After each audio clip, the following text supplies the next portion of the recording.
Hi, I'm Andy Davis, creator of the Dodeca Donut, and now one of the creators of our very first card game, Fantasy Food Fight. Fantasy Food Fight is a take-that style card game for up to 6 players. Each player is trying to bake dishes in order to draw from the splat deck and throw splat at other players. When a player gets 8 splat, they are out of the game. The goal is to be the last baker standing. It is a baking battle royale. Let me show you how to play. At the beginning of the game, each player starts with 5 cards. Now, at the beginning of your turn, you are going to draw 1 card from the draw deck, what we call the pantry, and add that to your hand.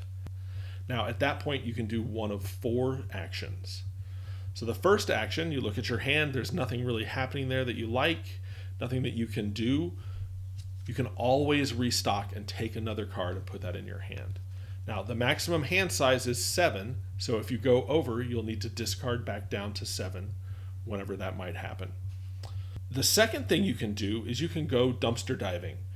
The dumpster is what we call the discard pile. You can discard a matching pair of cards in order to draw a card that you need or that you want out of the discard pile. The third action you can do is you can play a Cinemonster. That's what we call our action cards. Each card has a separate effect that can help you, help the table, or maybe even give another player a little bit of a hard time. It's kind of fun. You've got cards like the Eclairvoyant, which previews what's coming and gives you a chance to change the future. You can play a Pyrat, which lets you steal a random card from another player, or you can play a Cookie Kobold to swap hands with them. The Donut Dwarf will defend you from splat, and other cards will let you do things like resurrect ingredients, force other players to get rid of certain ingredients, or you can even reset your whole hand, or clean up your mess. All very handy things to do while playing. The last regular action that you can take on your turn is to bake a dish. That means you collected a complete set of ingredients that includes wet stuff, dry stuff, and tasty bits. You can also substitute a macaron mimic for any or all of those ingredients in order to bake your dish. When you bake a dish, you draw from the splat deck, and you throw that at another player. When they get 8 splat, they're out of the game. After you've baked a dish, you draw 2 more cards from the pantry deck in order to refill your hand. Those are the 4 main actions of the game. But there is one more thing that you can choose to do on your turn. We call it risking it for the biscuit. Basically, you draw a splat card from the splat deck for yourself. You add it to your pile of splat that you've got, and in return, you can choose to do an additional action that you haven't already done on that turn.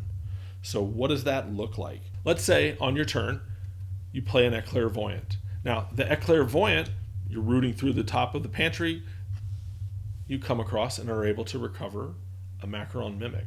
Now, that completes a dish in your hand. You could wait for your next turn, or you can choose to risk it for the biscuit, and it might be worth it.